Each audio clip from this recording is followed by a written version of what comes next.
Welcome back friends. तो आज हम बात करेंगे जीकेएसएसबी अपकमिंग एग्जाम्स के रिलेटेड। स्पेशली हम 4 पोस्ट की बात करेंगे, laboratory attendant, nursing aid, junior assistant और फॉरेस्ट डिपार्टमेंट एग्जाम्स। तो वीडियो में एंड तक बने रहिए। सबसे पहले बता दें आपको, लेबोरेटरी अटेंडेंट और नर्सिंग एड के जो पोस्ट एडवर्टाइज हुई थी होम डिपार्टमेंट और हेल्थ डिपार्टमेंट की, इसमें लेबोरेटरी अटेंडेंट और नर्सिंग एड की जिन एस्पिरेंट ने भी फॉर्म भरे हुए हैं उनको सीधी बात बता दूं, नवंबर एंडिंग में एग्जाम होने जा रहा है। क्योंकि बहुत सारे एस्पिरेंट जेकेएसएसबी ऑफिस में विजिट किए हैं, उनको बताया गया कि नवंबर में जो सबसे लेटेस्ट यानी सबसे पहले जो एग्ज़ाम होगा उसमें लेबोरेटरी अटेंडेंट और नर्सिंग एड ही आपके आने वाले हैं। यानी हेल्थ और होम डिपार्टमेंट की जो पोस्ट थी इनका एग्ज़ाम होगा। तो इस हिसाब से हमारे पास सिर्फ 40 डेज बचते हैं। पहले ही बता दो, बाद में आप सोचोगे पता ही नहीं चला कैसे एग्ज़ाम आ गया, ये ऐसे ही होता है। बात रही जूनियर असिस्टेंट की, तो इसकी बता दें आपको, टाइपिंग इसकी आपको अप्रॉक्सीमेट अगर एस्टिमेटेड डेट लेकर चलें तो टाइपिंग इसकी फरवरी 2026 तक हो सकती है। और इसका जो रिटन एग्ज़ाम है ये अप्रैल 2026 तक एक्सपेक्टेड आप मान के चल सकते हैं।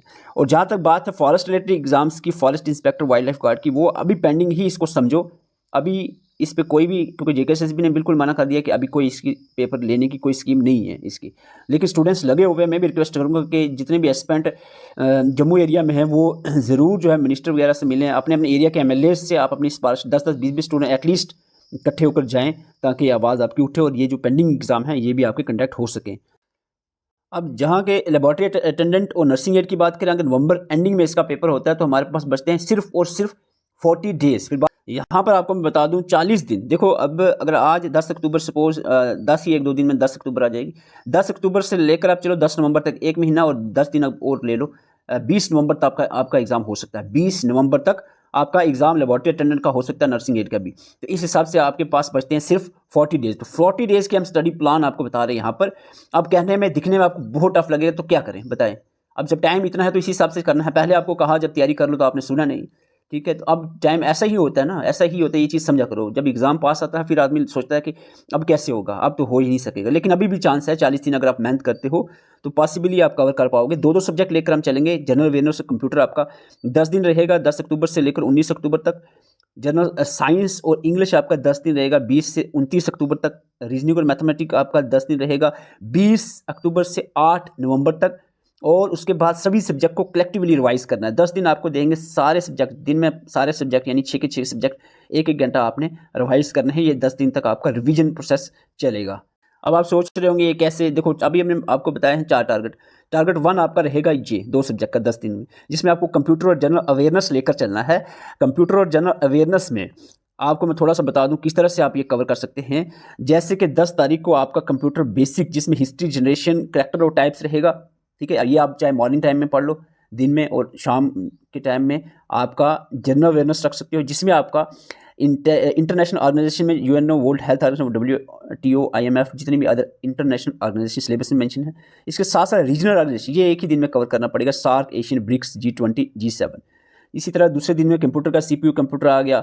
और जनरल अवेयरनेस का आपको इसमें पढ़ना है ऑनर्स एंड प्राइजेज, ये इंपॉर्टेंट है। स्पेस प्रोग्राम, एटॉमिक रिसर्च, ये इतना ज़्यादा इंपॉर्टेंट नहीं है। इसके बाद इनपुट आउटपुट एक दिन में पढ़ना है। उसके साथ आपको जनरल अवेयरनेस का GDP, GNP, per capita income पढ़ना है। और कंप्यूटर में इसी तरह से आपको टाइम टेबल ग्रुप में सारी चीज़ समझा दूंगा कैसे करना है। एक थोड़ा डेमो की तरह आपको बताता हूँ, क्योंकि स्टूडेंट सोचेंगे एक दिन में ये कैसे हो जाएगा सारा। सपोज 10 तारीख का मैं आपको बताता हूँ। 10 तारीख को आपको करना क्या है, आपको एक वीडियो मिलेगी कंप्यूटर की, आपको 2 से 3 वीडियो आपकी जनरल अवेयरनेस की मिल जाएंगी, ठीक है। सपोज 3-4 वीडियो देखनी 20-20 मिनट की, या 1.5 घंटा रख लो, ठीक है।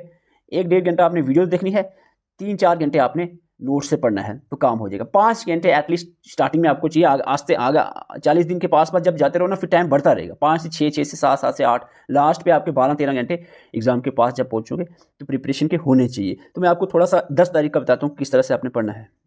कंप्यूटर बेसिक मैंने रखा था 10 तारीख में, जिसमें हमें कुछ इंपॉर्टेंट पॉइंट्स यहाँ से क्वेश्चन बन सकता है आपको। अच्छे से देखो, वीडियो देख ली है, वो अभी मैं बताऊंगा नहीं वीडियो में, वीडियो क्या बताऊं आपको। वीडियो देखनी है, उसके बाद आपने पॉइंट पे आना है, पढ़ना है। इंपॉर्टेंट पॉइंट्स को याद करना अच्छे से, बार बार ये नहीं कि रीड कर दिया एक बार, अच्छे से पढ़ा, इंपॉर्टेंट पॉइंट सारे याद किए। उसके बाद जनरेशन ऑफ कंप्यूटर में जो लिखा है सारी चीज़ें याद करनी, स्किप कुछ नहीं करना, क्योंकि ऑलरेडी हमने लिमिटेड पॉइंट टू पॉइंट चीज़ें रखी हैं। फालतू का कुछ नहीं लिखा है जो आपको छोड़ने की जरूरत पड़े, ठीक है। कैरेक्टर्स आ गए आपके यहाँ पर। इसके बाद क्लासिफिकेशन में आपको ये पढ़ना है, तो यहाँ पर टाइप्स आ गई, और हिस्ट्री भी बीच में ऐड है। तो ये 3 पेज एटलीस्ट, ज़्यादा नहीं है, 3 पेज आपको यहाँ कंप्यूटर के पढ़ने हैं एक दिन के।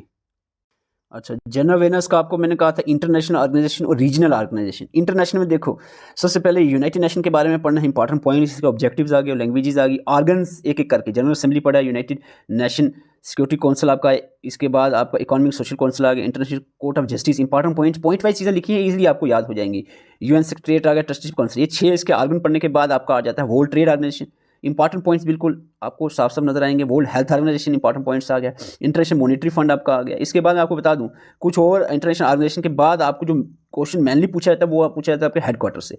तो मैंने हेडक्वार्टर इस तरह से अरेंज किया, यूनाइटेड नेशन में किस किस के हेडक्वार्टर ऐसे आ गया, गिनेवा में किस किस के हैं, वीना में किस किस के हैं, इस तरह रोम इटली में किस किस के हेडक्वार्टर्स हैं, इस तरह से आपको अरेंज करके हमने बताया है। दूसरा टॉपिक इसी दिन में यानी 10 तारीख को आपको एक तो इंटरनेशनल ऑर्गेनाइजेशन आपको बताया, दूसरा आपको पढ़ना है रीजनल ऑर्गेनाइजेशन ब्रिक्स के बारे में बिल्कुल विद करंट अफेयर्स आपको यहाँ पर मेंशन किया गया है। ठीक है, ब्रिक्स का आपने पढ़ा अच्छे से पॉइंट वाइज, आप इसके सुमिट्स सारी चीज़ें करंट रिलेटेड भी सारी चीज़ें ऐड हैं। सार्क के रिलेटेड आपने पढ़ा, इसके मेंबर्स, सार्क की सुमिट्स, और एशियन के रिलेटेड आपने पढ़ा, इसके मेंबर्स और इसका करंट पोर्शन। G7 के रिलेटेड आपने पढ़ा, G20 के रिलेटेड पढ़ा। तो ये सिंपली आपका हो जाएगा जनरल अवेयरनेस का कवर। इसी के साथ आपको मैं बता दूं जो जूनियर असिस्टेंट एस्पिरेंट हो उनके लिए हमने 4.5 महीने का टाइम टेबल बनाया था, 135 डेज़ का। तो बहुत सारे एस्पिरेंट को अभी तक पता नहीं है कि क्लासेस चल रहे हैं, फिर बाद में लास्ट में 40 दिन बचते हैं, फिर आप आते हो पढ़ने के लिए, तो उस वक्त मुश्किल हो जाता है काम। तो अभी हमने 4.5 महीने का 1 अक्टूबर से हमारी क्लासेस चल रही हैं। अभी कंप्यूटर चल रहा है, एक एक सब्जेक्ट लेकर चल रहे हैं। फिर इसको हमने आपको बताया था पहले भी कि इसके बाद हमारा रिवीजन फर्स्ट और एडिशन रहेगा, रिवीजन सेकंड और एडिशन रहेगी, फाइनल रिवीजन रहेगी। टोटल हमारा 4.5 महीने का ये स्टडी प्लान चलेगा जूनियर असिस्टेंट के।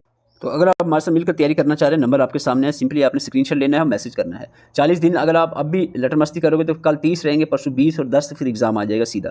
ठीक है, अभी आपके पास टाइम है, 40 दिन में भी हम किसी तरह से अरेंज कर देंगे, आपको तैयारी करवा देंगे, और हो भी सकता है पॉसिबल, अगर कम से कम मिनिमम 40, इससे आगे ना, अगर 30 दिन बचते हैं, 20 दिन, फिर तो कोई चांस ही नहीं बनता तैयारी करने का। वो भी जो बिल्कुल बिगनर है उनके लिए तो पॉसिबल ही नहीं है, जिन्होंने थोड़ा बहुत पढ़ा है वो ही कर पाएंगे। यहाँ पर लेबॉर्ट्री अटेंडेंट का नंबर व्हाट्सएप यही रहेगा। अटेंडेंट के लिए आप तैयारी करना चाह रहे हो, नर्सिंग एड के लिए तैयारी करना चाह रहे हो, जूनियर असिस्टेंट या अपकमिंग किसी भी एग्जाम की तैयारी करना चाह रहे हो, नंबर आपके सामने है, स्क्रीनशॉट लेकर मैसेज करके जल्दी से क्लासेस ज्वाइन कर लें, ताकि हम टाइमली आपका सिलेबस कवर करवा पाएँ। और बाद में आप पहले ही कह रहे हो, बाद में आप सोचोगे ये कैसे हो गया, अब ये कैसे, एक महीने पहले डेट आएगी एग्जाम की, अभी सपोज 10-15 दिन के अंदर अंदर आप देखने को मिल सकता है आपको कैलेंडर, जिसमें आपको लेबॉर्ट्री अटेंडेंट और नर्सिंग एड जैसे एग्जाम, होम डिपार्टमेंट और हेल्थ डिपार्टमेंट के एग्जाम ही देखने को मिलेंगे। अभी फिलहाल के लिए फॉरेस्ट के एग्ज़ाम फिलहाल के लिए अभी नहीं होने वाले हैं।